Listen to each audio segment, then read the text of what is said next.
What's up, friends? In this video I'm gonna show you how to find your browsing history in Google Chrome. To find this, simply click the three dots on the upper right hand side in Chrome, and here you will find history.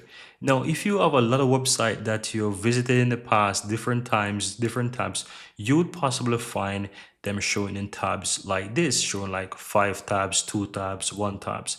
In other cases, you will just find a few websites showing here. And as you can see, these are some of my histories. If I hover over these different tab groups, you will see that it shows them. And you can easily restore these tabs by hovering over them, then go across and click restore window. And so that's how you can easily go ahead and restore them.